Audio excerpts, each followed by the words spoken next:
Hello, everyone. Welcome to episode 6 of the Technological Podcast. Today we have Abhi Muchhal. Abhi is currently a senior product manager at Nubank and previously worked in product management at Facebook. On today's episode, we talked to Abhi about his journey into product management.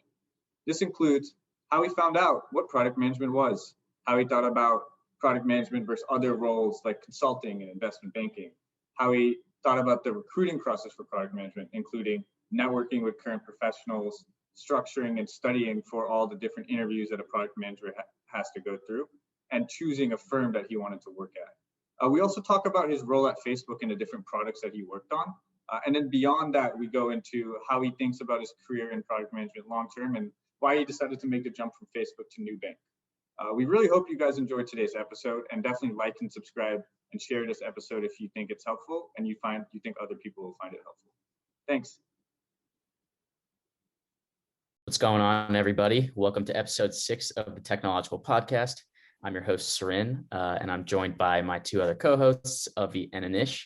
And today we are lucky to have Abhi Muchhal, who is actually one of my good friends from interning at Salesforce back in 2016. That's when we had originally met, 2017. And I was a PM intern. I think Abhi was doing program management at the time. And we were both fascinated by product management.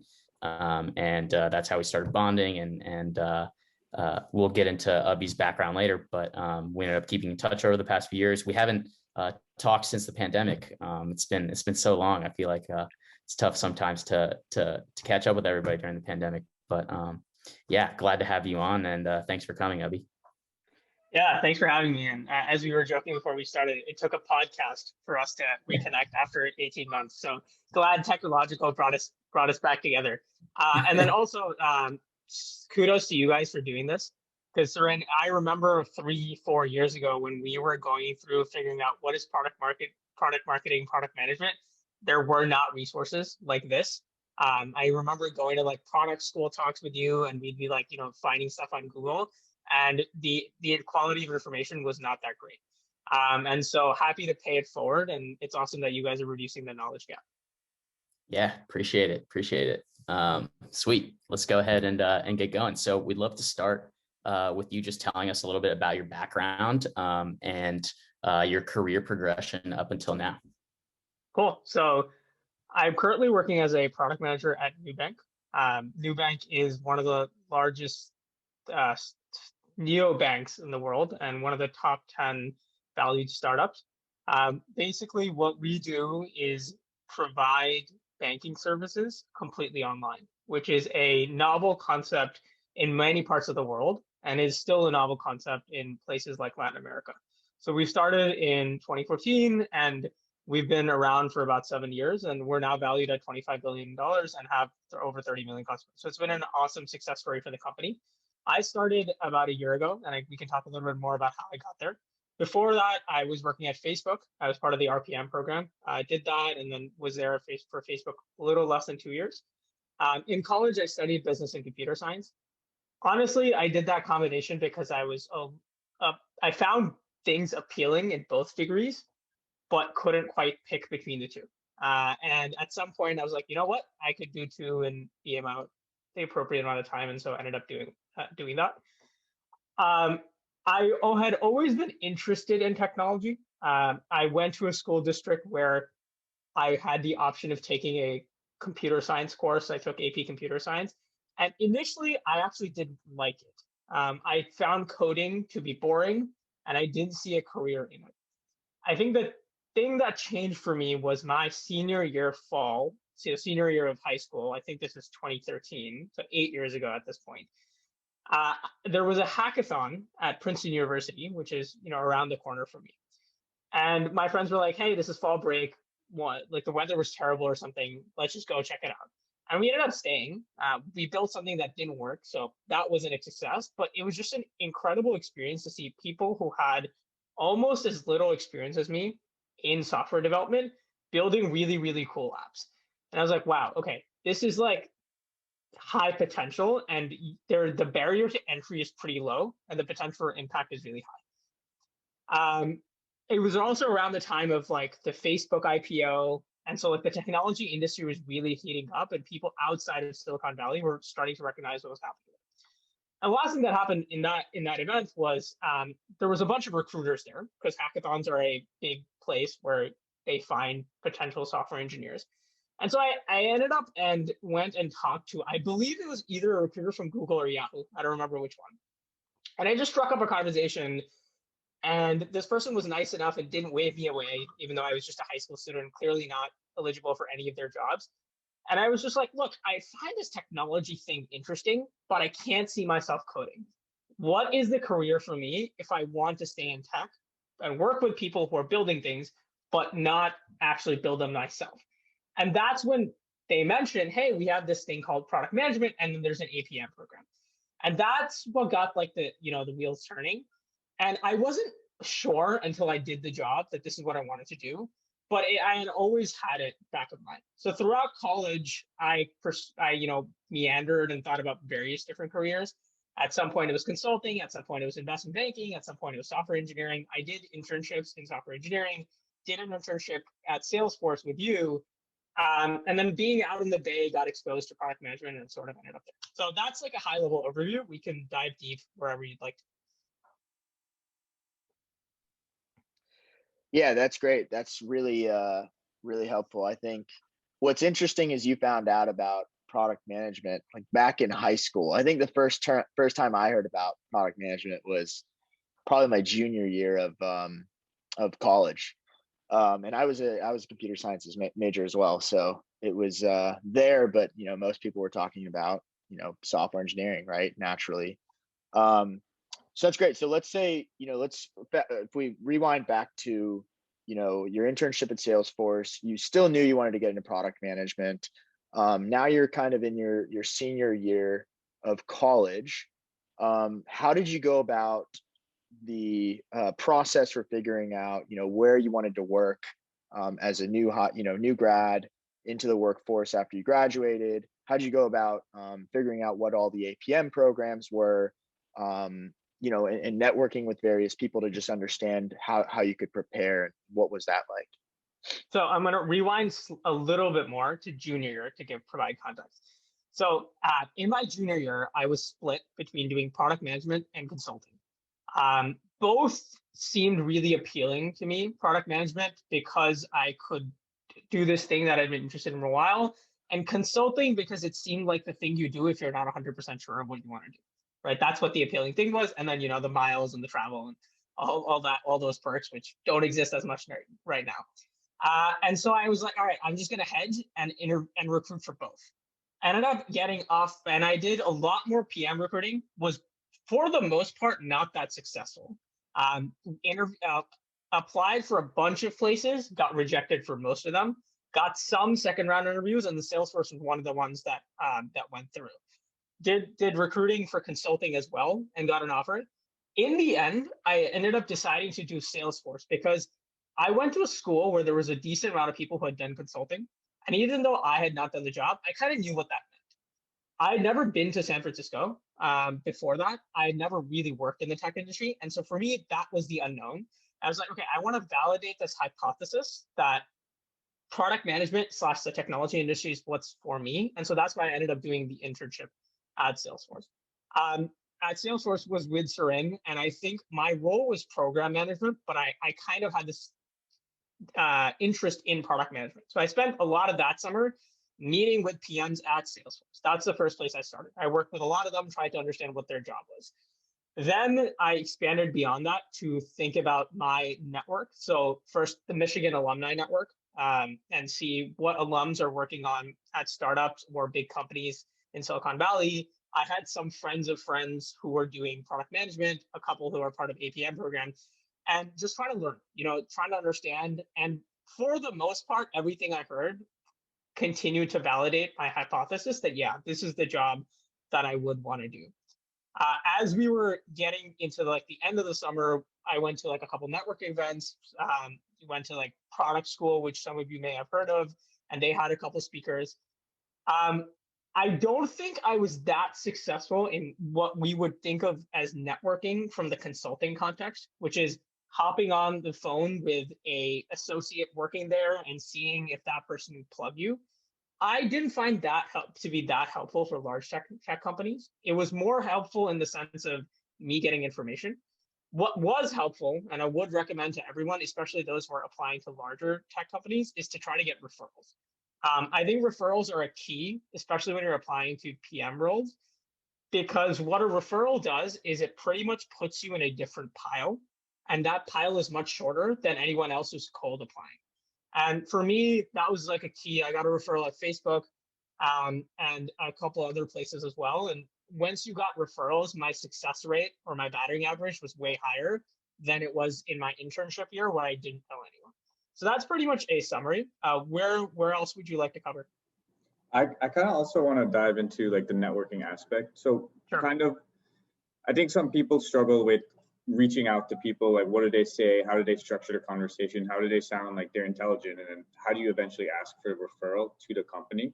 So if you could kind of talk about like, like what was your value add when you were talking to these people, and like why did they want to take the call with you? Because I'm sure a lot of people are bombarded every day with lots of emails like, I want to do this, I want to do that. So how did you stand out? Yeah, And so I think maybe to add on to that real quick, how do you figure out which companies to go to? How do you figure out which might align with what you care about, right? And where you'd get the best experience? So I'm actually going to answer the second, and then I'll answer the first. So for me, as it was nearing the end of the summer, I think it became clear to me that I wanted to go work at a place which had a formal associate product manager type program. The reason for this was I felt that was the best way for me to learn how to be a good PM in a formal setting. The second thing was I thought it would be awesome for me to learn along with a cohort. So every APM program, you have a batch of people that are starting with you. And I thought that just be an awesome community to have. And the third was that I felt that since most APM programs were at large tech companies, it would just be a lower risk thing for me to do when I wasn't that certain that this is what I wanted to do versus go join a startup where it's just higher risk, higher reward. So I was playing, kind of hedging a little bit there. So once I made that decision, I was like, okay, there's at that point only like 6 or 7 places, maybe even less, that had formal APM programs that had been around for at least a year. I know that number is growing now, which is awesome, but at that point, the number was really, really small. So I just made a list of each one. And then I was like, okay, who do I know at this place? For I think Google, Facebook, and Uber, I knew people from either college or high school who had worked there. For the other ones, I didn't know anyone. And so for the ones that I knew of someone, I just reached out to that person. And there it was relatively easy to get a referral because you already have established connection. And I think that's usually my advice. It's pretty hard to go from a cold email to a referral within a short time span. You can make it work, but I think you have to build a relationship with someone for a couple months. The other thing I would mention that's different with tech companies in general, and I don't want to generalize, but from what I've seen versus consulting or banking, is in consulting or banking and other business roles, it is an expectation of an associate or a consultant who is working there that part of their job is to talk to candidates.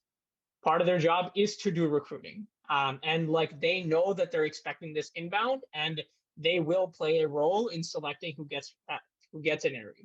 That is not the case in most tech companies, especially the larger ones. And so someone who just wants to talk to you is honestly just doing the good of their heart. There's not that much of an incentive for them to do it. And so that's another thing you'll notice as well. Going to the places I didn't know people, I tried reaching out much earlier on. So a couple months before I would want a referral. And I tried using some mutual connection or some shared interest or some shared background to form that. In some cases it worked, in some cases it didn't. So I can't claim that I had a fantastic strategy for those places as well. Yeah.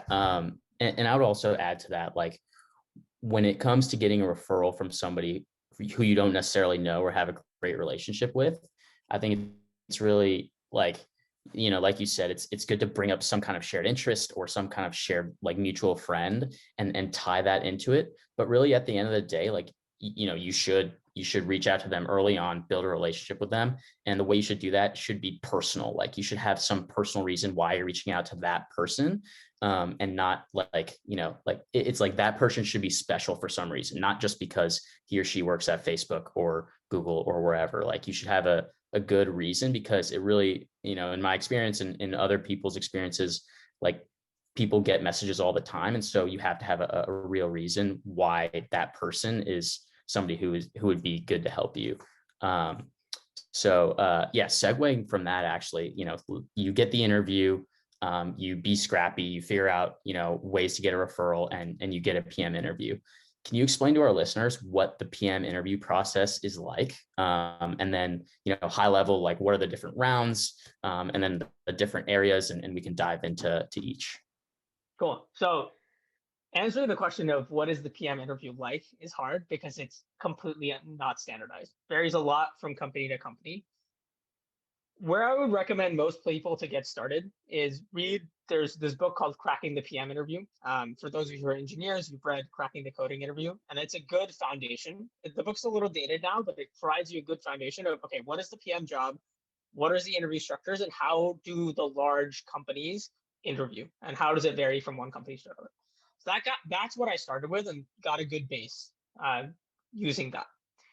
The next thing you do is that you go at each of these companies' Glassdoor pages, or you could just Google, and you will see some examples of interview questions that people post. So that gets you a sense of, okay, here's what a Facebook PM might get asked, here's what a Google PM might get asked, and you can use that to get lay of the land. Once you get an interview, the interviewer will also provide you information about what the format looks like, what are the rounds, and some preparation material or links to read. I can talk a little bit about what are the things I've generally seen, and then I'll go a little deeper into Facebook, whose interview process I'm familiar with, and I think is a decent benchmark. There's some that are different. So I think product management interviews are similar in some ways to case interviews, but different in other ways. So I'm going to use that as a benchmark because I think a lot of your audience might know what a case interview is like.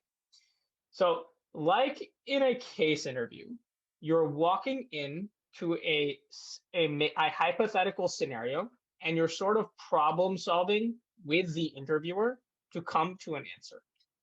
Like in a case interview, the answer is not as important. It's how you structure your thoughts, how you communicate, how you respond to information, how you handle pushback from the interview. So those are the things that are similar. The thing that's different is the context. So in a case interview, you might get asked about a CPG company or a financial services company, or an oil refinery. Here, it's most likely going to be a tech product.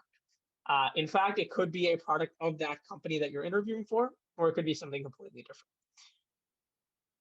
In the types of interviews you have, I would break them apart into one, which is called product sense. Second, which is either called product execution or analytical.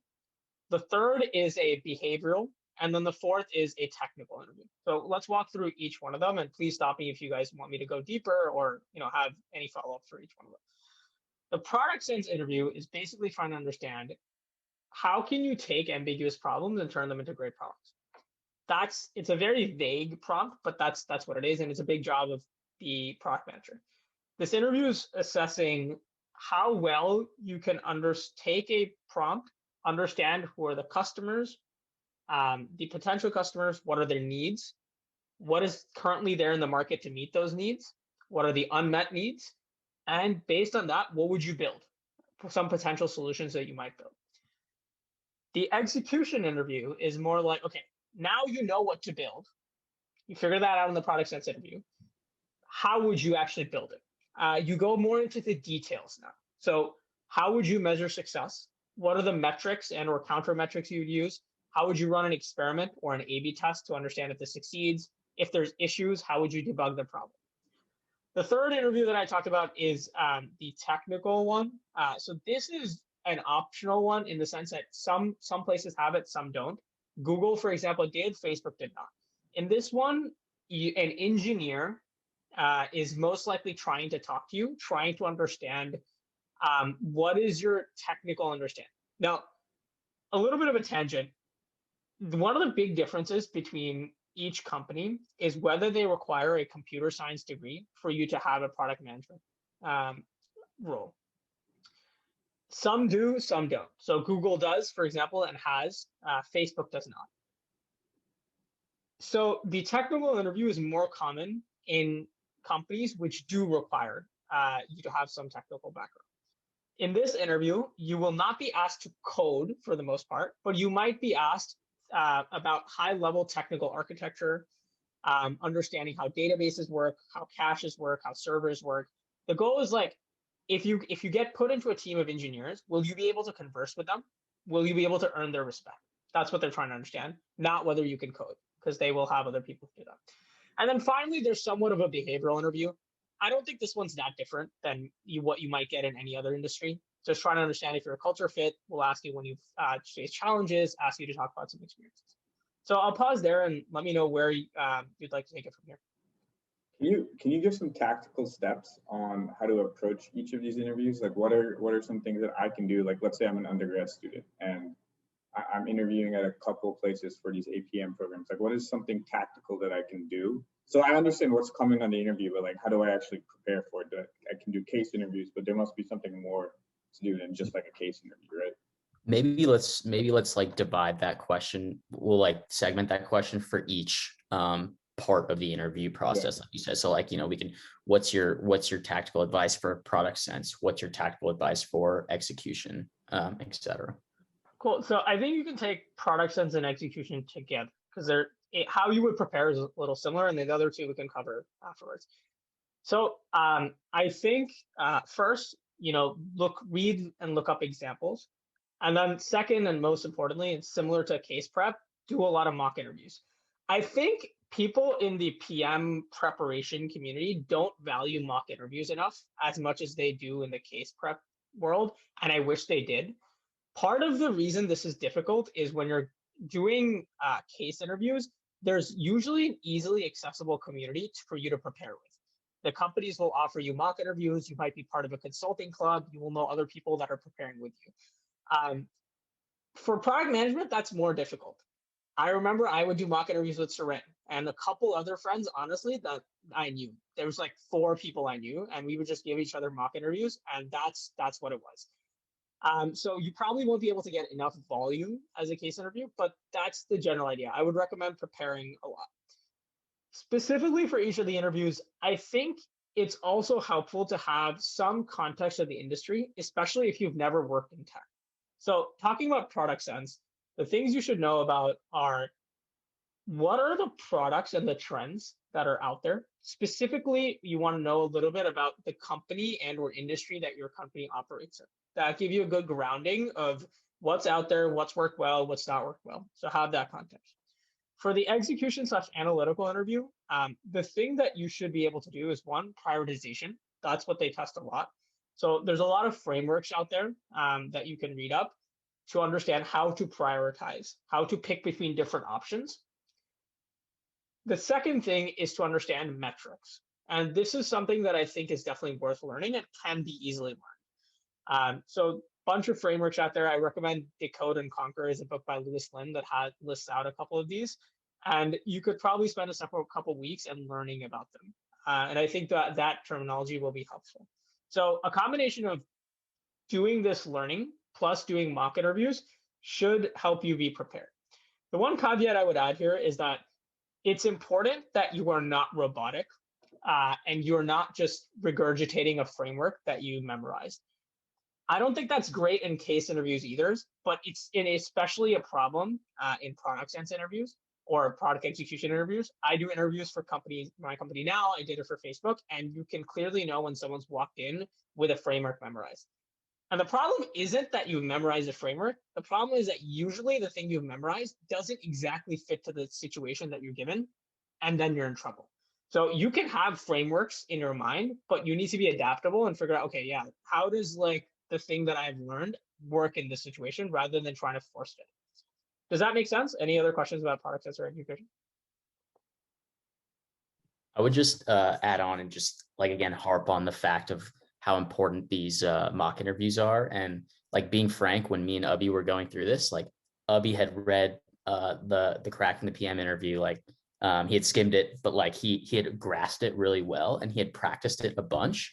And when me and him are going through these interviews, like it was almost like it was almost like you pretty much like had this down to a science, down to a T, where you would practice it so many times that you were able to understand, okay, like you were able to put yourself in the frame of that specific company. Like, we would do like a Snapchat example where like, you would need to build a feature to like grow some metric. And, you would frame your mind or like around what Snapchat is like. And I think that's another good piece of advice is to do research and really know the product well of that company that you're interviewing at, so that you can get your mind in that frame set. And then just like you had it down to a science. So repetition is really good. Just diving on that note, I think one more thing I would add, because you reminded me this, especially for product sense, something else I would recommend to people is like pick a couple products, maybe phone apps, and really dive deep into them and think of yourself as the PM for that product. So let's say I often pick like Venmo because it was an app that, all of us used a lot in college. It's okay. Let's say I became the PM of Venmo. What would I change? And I would just do this exercise in my head. And you don't even have to think about it like an interview. I thought it was a fun exercise. And then tomorrow I'd pick another product. Okay, Snapchat. Now I'm the PM of Snapchat. What would I build? And I think like just doing that exercise in your head while you're commuting or while you're doing something else is a good forcing function. And so that when you walk into an interview and you're given a scenario that you haven't seen beforehand, you've gotten the reps. So it's not only the mock interview prep, which I think you should definitely do, it's also these like brainstorming exercises that help you think on your feet.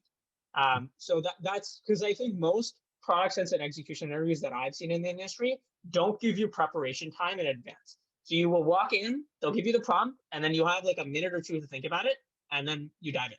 So I think doing the brainstorming exercises also help. Yeah. And we had written out, like what were the things that we love about Venmo? Like what were the things that we love about Snapchat? Right. What would we improve about Snapchat? We had written out like all the questions that we had asked each other when we were doing mock interviews and just refer to those as much as we could to like get it into our brain. And even on like the execution side of the interviews, we would like build on this list of metrics. I don't know if you exactly remember, like, we were like, just so we knew like, okay, monthly active users, daily active users, churn, like time spent on certain page, like those metrics would be top of mind and we can bring those up and tailor those to any kind of product execution or scenario. Yep. Fond memories. Yeah. I think to be fair, like the reason I think, Abhi's mentioning this is the way you should try to practice is because ultimately, if you do become a PM and you go to a company that has a strong product culture, I mean, that is ultimately going to be not just your task, but your entire product team's task, right? To think about how to improve the product, to think about how to achieve, your company's strategy or mission or various goals for the year, right? So being able to think on your feet in that interview process will hopefully show and translate how you can do it to help the company, right? Yeah, I agree. I think for the most part, interviews are not perfect in the sense that there's never been an interview that replicates the real world. I don't think that has ever happened to me. But the PM interviews I've seen have had a good correlation to what you're actually doing. And if you can demonstrate those skills in an interview setting, there's a good chance you will be able to learn and demonstrate those skills in the actual world. So +1 to your point. I think this provides a really good transition point, right? Like what the interview actually looks like and how does that correlate with what you do on a day-to-day at Facebook. So if you could kind of walk us through what was your original role at Facebook and what did your day-to-day look like? And then just evolve that into like, how did that change over time? Like your initial responsibilities and then like a year or two later, like how did you kind of up ramp those responsibilities? Cool. So I think what I'll start with is how I think about product management. There's a lot of definitions that you can look up as to what product management is. The one that has resonated with me the most is you're kind of like the conductor of an orchestra. The reason I like this is if you think about an orchestra, there is one conductor and there's a lot of different instruments that are being played. The job of the conductor is to figure out how to synchronize all these together so you can make beautiful music. That's what it is. And I think product management is like that. There's one PM, and then there's a bunch of different roles. There's designers, there's engineers, there's product marketers, there's data scientists, there's machine learning engineers, there's content strategists, there's researchers, on and on and on, right? All of these play a vital function in getting a product built. And your job is to bring them all together to create a cohesive roadmap and then ship an awesome product. So that's how I think about it. At Facebook, I was part of the RPM program, which stands for the Rotational PM program. It's pretty much an 18-month, 3-rotation program to get people who have little to no experience in product management, like myself, ramped up, and then ready to be a PM at Facebook or really anywhere else. The way the rotations work is that you get randomly assigned to your first one, and then you pick your second and your third. And then usually your scope grows. So you start with a very narrow scope. So you're learning and working on a very thinly scoped problem. And then over the course of time, you work on something larger and larger. So my first rotation at Facebook was working on the ads and business side of the world. Basically, my team was responsible for helping the businesses that use Facebook understand the ROI of their advertising and the ROI of their organic posts. So when you run an ad on Facebook, you want to understand, okay, what does this mean in terms of how many views have I gotten? How many clicks have I gotten? And then downstream, how many conversions or how many people actually bought the product or attended the event, whatever you were trying to optimize for. And then sort of similar on the organic side, like I made a post, what did this lead to?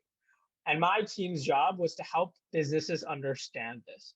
The thing that we were playing around with was, if you're a large Fortune 500 company, you have teams of people running your advertising accounts. If you're a fruit seller in Thailand or a small business in somewhere in Nigeria, you likely don't. But you want to use Facebook ads, but all these metrics are Greek and Latin to you. You're not a product manager. You haven't studied metrics. And so my team was trying to understand how play around with how could we translate these abstract things to some people, like clicks, views, to what is the downstream impact on their business. And so what we were largely doing is running experiments to show businesses what the bottom line impact could be, or project what the bottom line impact could be for them to understand. So the goal here was to just drive engagement and then eventually drive downstream revenue. Do you want me to talk about the second or third? Or do you want to dive deeper into this one? I think you can dive just like a little bit deeper into like what you did and kind of how that role evolved, right? Yeah. So this one was the smallest scope. By the way, the word scope is kind of interesting, and you'll see product managers use it a lot. It's hard to define what scope is. At Facebook, the way it was defined was how many engineers are on your team. I don't think this is a perfect way, but it is a decent proxy. So first team, very thin scope. When I started, it was like 1.5 to 2 engineers on my project. By the end of it, it was like 3 to 4 engineers on my project.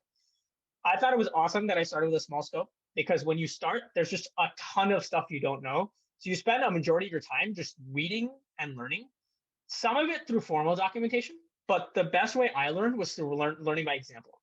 I would spend a lot of time looking at what other PMs that I respected or in the organization that I was part of were doing, and I honestly would copy paste a lot. And I learned a lot from just doing that. So this rotation lasted about 5 months. I would say that this was, you talk about like a PM role somewhere between how much do you split your time on the strategy side and how much you spend your time on the execution side. Strategy is figuring out what and why, really, and execution is more like, okay, yeah, now we know what the goal is. We know, why we're going towards this goal. Execution is like, okay, let's do it.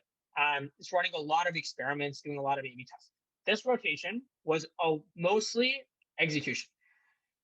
Towards the end of it, so Facebook does planning and roadmaps in every 6-month cycles. So towards the end of my rotation, I got to spend some time thinking about what the roadmap would be for the next 6 months. But that roadmap would be executed by someone else. So I was kind of creating a roadmap that someone else was going to execute. So I got to flex a little bit of the strategy stuff, but not as much. So moving to rotation 2. So this was one that I wanted to choose. One of the things that I wanted to get out of my rotation experience was just a diverse set of experiences. I was like, I have this fantastic opportunity to work in this incredible business. I'm going to, I thought it was like kind of like a buffet, like sample different things and figure out what I like. That was the strategy. So the first the one I worked on was a pretty legacy product in the sense that advertising and has been around on Facebook since pretty much the inception, and very execution focused. Quite frankly, it wasn't an area I cared about much. I care more about consumer product. The business side was less interesting to me because I couldn't relate with it. So for rotation 2, I was like, I want to work on something that I personally care about a lot. I want to work on something that is newer to the company. I want to work on something that provides me the opportunity to do exercise a little more of the strategy component.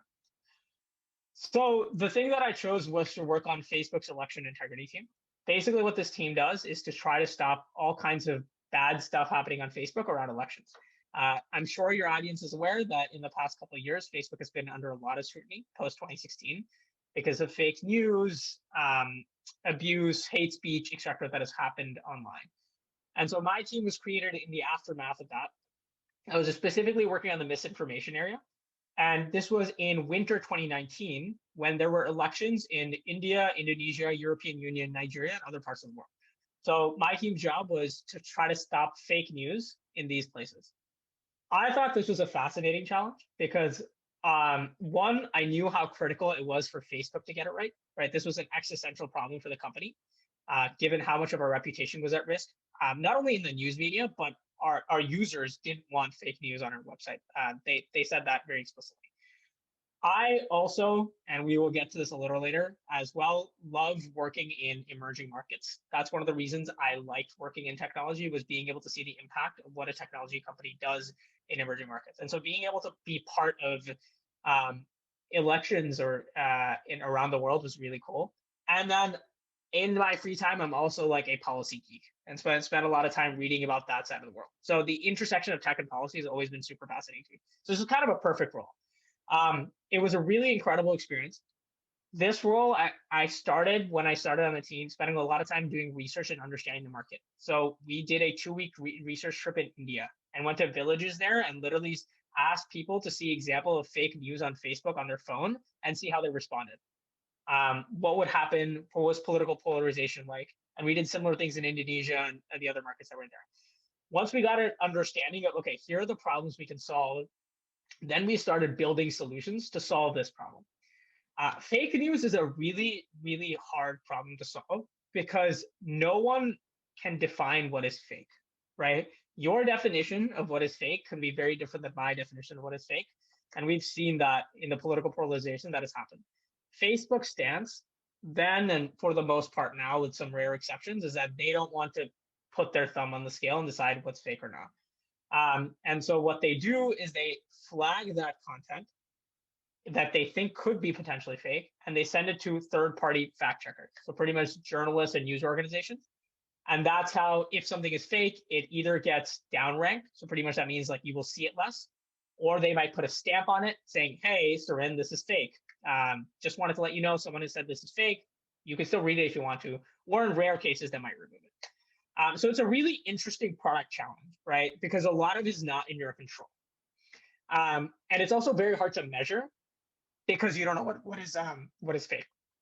My team's job, for the most part, was operating one on the back-end machine learning side to build models and to detect things that might be potentially fake and send it to third-party fact checkers. And then also we played somewhat of a role in building UI treatment. So basically user interfaces that could help people understand, hey, this is something that has been marked fake by a fact checker. Here's a warning, read with a caveat. And we actually launched this for the first time right before the elections in India, and it got a lot of really good press coverage, and people liked it a lot. So that was the experience. We did this for a couple different elections, the last being the European Union one, and I was on this team for about 6 months as well. Once again, this team a little more strategy focused, got to do a little bit of that, but especially when the elections started happening, it was more about like, hey, let's start deploying these things. Let's see what's going on in the market and respond to that. Cool. So I thought of my first rotation as the past of Facebook, like advertising in business. Not to say it's not important, but it's been a legacy part. I thought of my second one as the present. So election integrity, fake news is the current problem. For my last one, I wanted to think about what is the future of this company. One of the biggest bets that Facebook is making is in augmented and virtual reality. If you listen to Mark Zuckerberg, he thinks of it as the next computing platform. The bet that Facebook's making is we started out with computers, then we went to mobile. Facebook thinks in the next 10 to 20 years, we will all be in augmented or virtual reality devices. And so Oculus is a company they acquired in 2014 or 2015. And I worked as a PM on the Oculus Quest, which is the leading VR device out in the market. And my team was the home team. So you put the device on, if any of you use your VR, and it says, hey, Abhi, how are you today? What would you like to play? Kind of think of it like the Netflix homepage, but in virtual reality, showing you options of games and entertainment. And so my team's job was to figure out how can we get people to love this product more? How can we get them to be engaged? How can we get them to come back and buy more apps? And that's what we were doing. This team was by far of the three, the largest scope. I started out with a team of about 10 engineers. By the end of the rotation, became 15 engineers. So you can already see it's like 3x of what I did in my first rotation. It was also the most strategic because the problem was pretty ambiguous. VR was also a very new area, so we couldn't necessarily rinse and repeat the things that Facebook had done in other places. And it was, for me, an interesting challenge to work with a very different form factor. So I had been used to designing products for the mobile and for the web. When you're designing for virtual reality, where it's a 360-degree sphere, you just have to think differently in terms of the experience that you provide to people. I think this rotation was a decent balance of strategy and execution. I got to work a little bit on the strategic part in the beginning when we were setting the roadmap for the team, then spent a couple months on execution. And then as we got into planning for the roadmap for the next year, spent a lot of time with research and setting the strategy. The other difference was I stayed on to this team after my rotation for another 3 months. So this was the first time I was there for longer and got to carry out the roadmap that I had done already. So yeah, I think that generally covers it. Any questions so far? No, I was gonna kind of insert some things here. I think that's great. Your experiences across all these rotations that clearly gave you a wide breadth of experience as a product manager. And I think, one thing to note here, right, is with these rotational programs, and even at a company like Facebook, right, some of us might think of Facebook and then think of, the facebook.com newsfeed that we go to, and then, can see our friends' photos, connect with our family, wish our friends happy birthday. But when you actually uncover some of those, get really deep into what the company does, there's so many different spaces you can work in. There's different stages of the life cycle in which these products are at, right? It sounds like as you've gone through it on the VR side, at least at the time, now I know Facebook is really, really getting into VR, AR.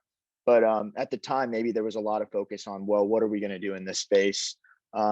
A lot of emphasis on user research, right? Really trying to figure out what's feasible for the company, what makes sense, and when to actually deliver that, right? In a time period in which there might be real user adoption, right? So I think that's great that you got all these different projects to work on in different spaces of the company, and got to focus on different cycles of the product management life cycle.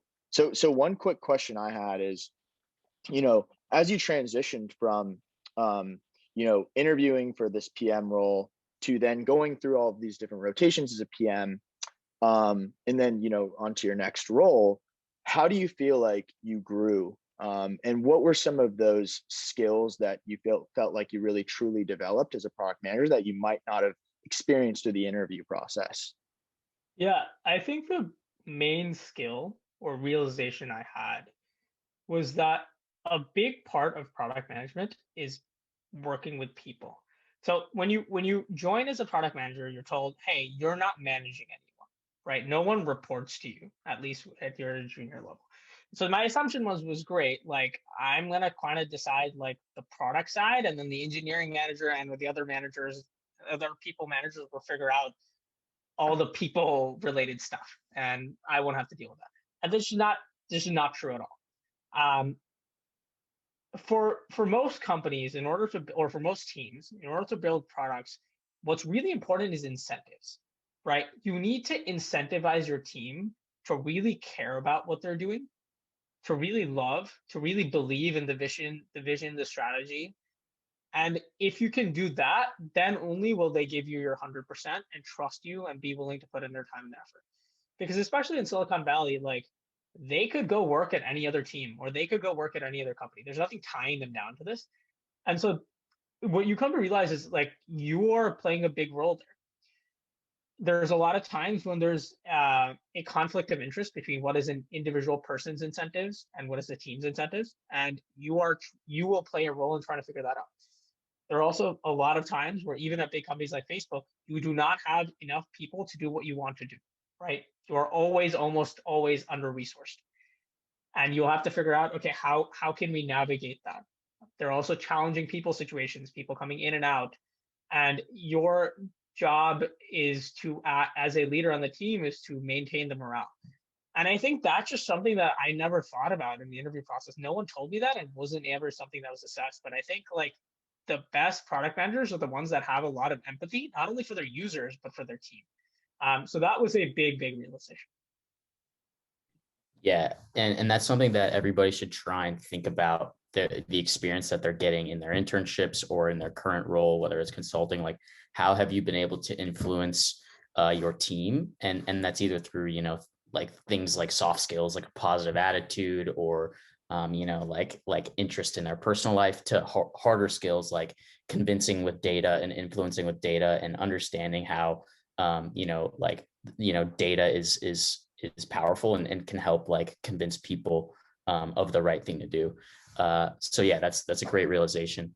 And transitioning now, you had your 3 rotations at Facebook, all extremely different, right? Small business, ad analytics. You were also doing, the election, fake news stuff, and then Oculus. You're currently at Nubank, which is from what we've learned, it's a digital bank based in Brazil. How did you get there? Why did you get there? Or why did you go there? Would love to dive into that. Yeah, it's really not a linear story. So when I was nearing the end of my RPM program, I thought the thing I wanted to do was go work at WhatsApp. As I mentioned earlier in this conversation, the thing I really cared about when thinking about the technology industry was the impact in emerging markets.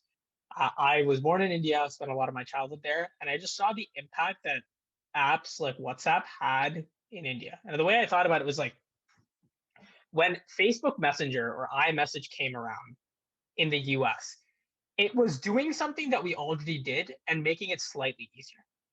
We had email, we had AIM, and yeah, this was lowering the cost of the friction. Most WhatsApp users in emerging markets never had anything like this, not at all. And you're kind of leapfrogging different generations of technology. And for that, I thought the impact was just incredible. And empowering people who had never had something like this. And so a lot of my time at Facebook, I thought I wanted to go work at WhatsApp. And that's kind of what I was going to do. And I was like, talking to the team and seeing if there was an interesting fit. But as I started talking to like some of my mentors, one of them told me something really prescient, which was like, well, if this emerging markets thing is what you're really interested in, the place to learn about that is not a comfortable office in Menlo Park, California. Go to an emerging market, actually go work for a company there. It's like, yeah, actually, that doesn't sound like a half bad idea. And so I started just doing some research, looking up on LinkedIn, seeing what company was out there. And Nubank, where I work right now, was a company whose name came up a couple times. When I started doing research, they had just raised their Series E or F, one of them I'm forgetting, and had just been valued as a decacorn. So there was a decent amount of press around them. Brazil was a space I didn't know anything about, but Latin America had always been interesting. I had done an internship at PayPal, and so like fintech was sort of in the background, although not something I was, definitely going for. But the more I learned about this company, the more excited I got to be. One, like what I had seen with WhatsApp in India and other parts of the world, Nubank had completely disrupted the banking landscape in Brazil. In 2014, if you had to open a bank account, you were largely going to one of the large 5 banks, which had terrible customer service, charged a lot of fees, didn't give banks to most of the younger people or people who hadn't had an account before. They were just catering to wealthy people.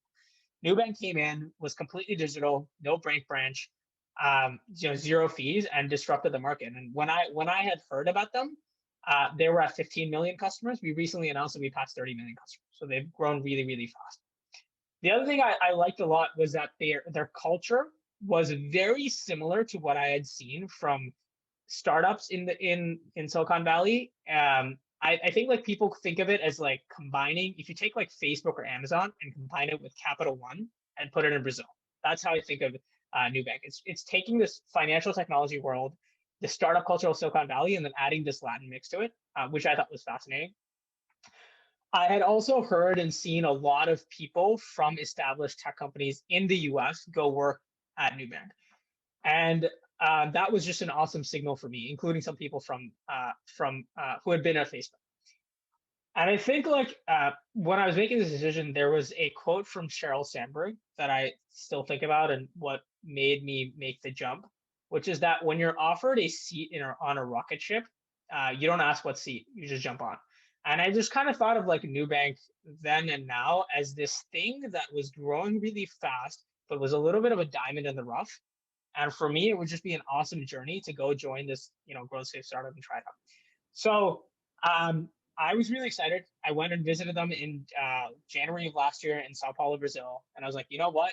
Yeah, this is a crazy thing to move to a continent I've never been to a country where I don't know the language, to an industry I haven't worked at, and a company that I haven't heard about till 6 months ago was like a lot of changes.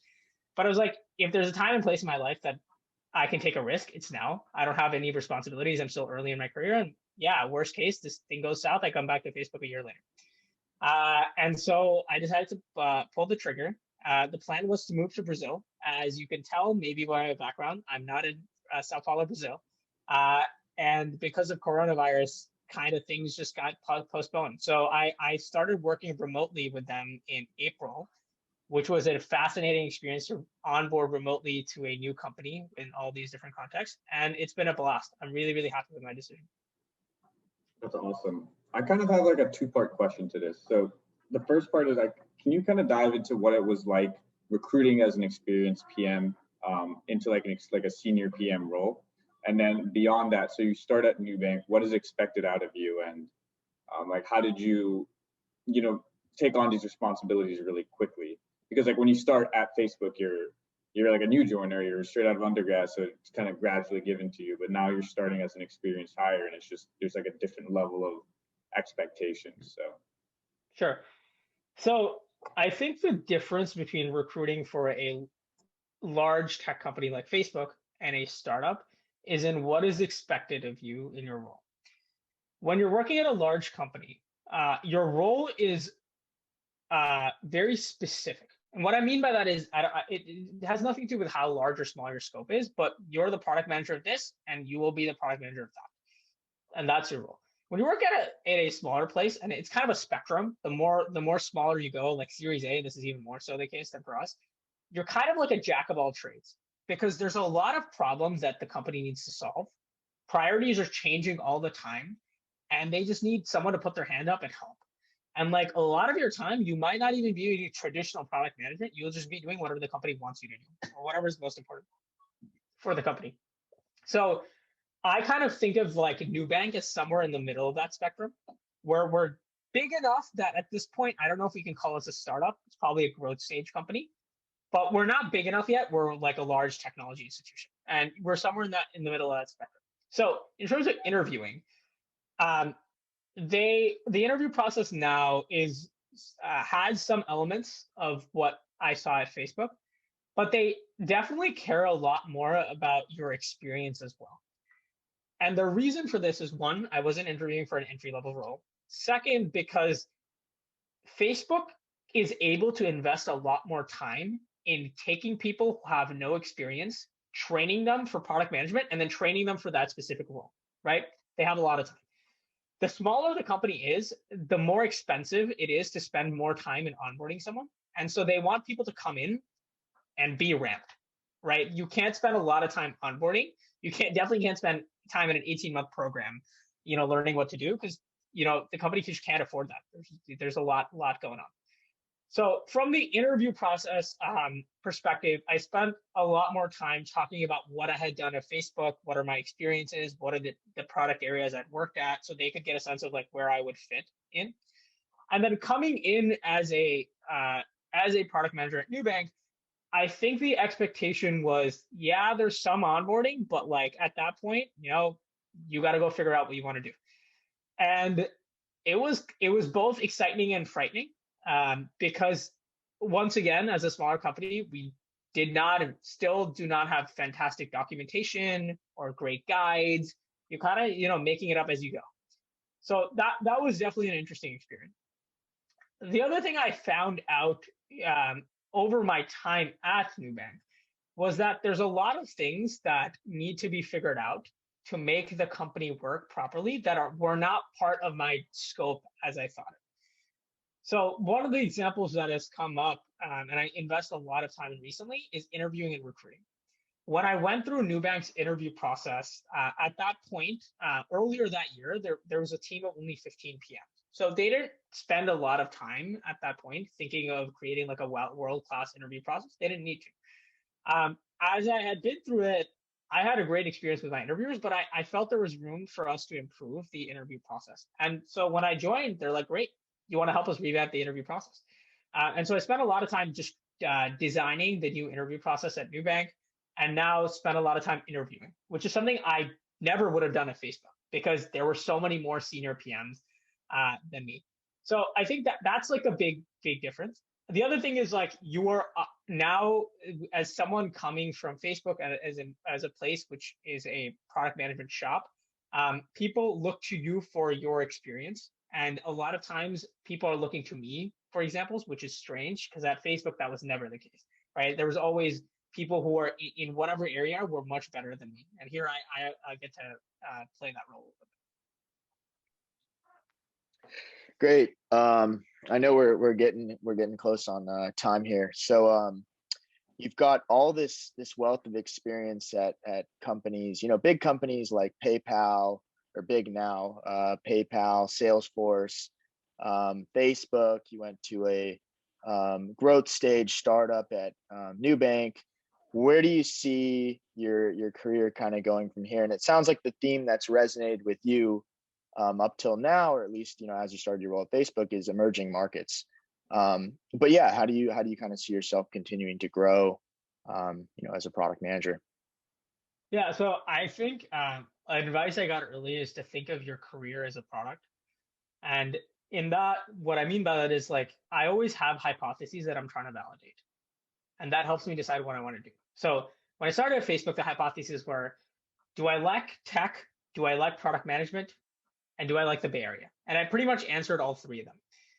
The next one was, there was a yes to the first two. And there's a third one. It was like, like the Bay Area, but I don't know if this is like the place I want to be for my entire life.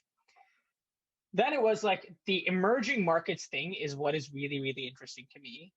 Let's validate if that's actually true rather than sitting at Facebook. And so that's one. The second is, how do I see myself working at a smaller institution relative to Facebook? And the third is, what do I think of fintech? So far, it's been less than a year. I think the answers are, I really, really love the emerging market space. I find it fascinating to build products for consumers that are not like us, right? It forces you to really reevaluate a lot of your assumptions because the people who are using your products don't have the lifestyle that you do. So that's been awesome, and I've learned a lot. I have also really enjoyed working at the scale that Nubank is at. I think it's a kind of a best of both worlds. I get to see a little bit of the startup side and have the comfort of being at a larger institution as well. And I have also liked working on fintech, although that's the hypothesis that I haven't validated as much because I didn't spend as much of my time working on deep financial products. So my goal is to like spend the rest of my time validating these hypotheses and understand. And if the answer is, yeah, emerging markets fintech is the place for you, I'd be happy to stay at Nubank or find the next thing that fits in that realm. So I don't have a clear answer of what's next. I think what's interesting is like up until my first job, I felt like I was always thinking 2 steps ahead, right? So in high school, you're thinking of college, then you're thinking of like your internships, then you're thinking of your first job. And getting my job at Nubank was such an unplanned thing that it taught me that there's value in chance. And, sometimes you got to, just let things happen if you put yourself in good places. So I actually have not planned out what's next. And I'm sort of, focusing on what's going on right now at work and seeing what are the exciting opportunities.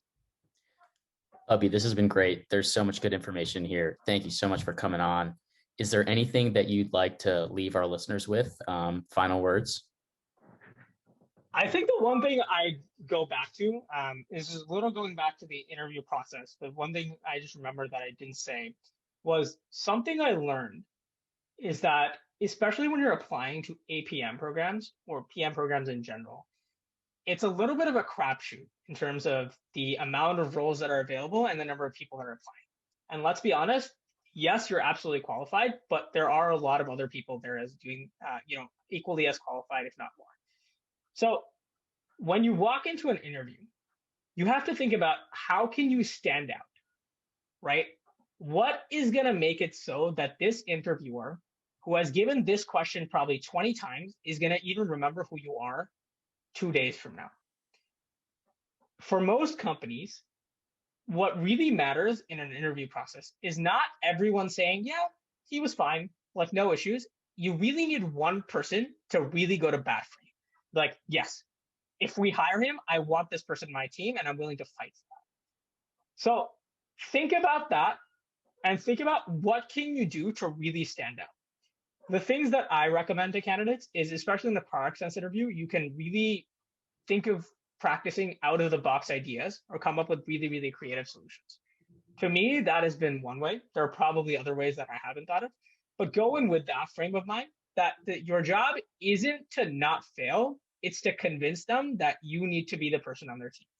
And I think hopefully that motivates you as you prepare for interviews.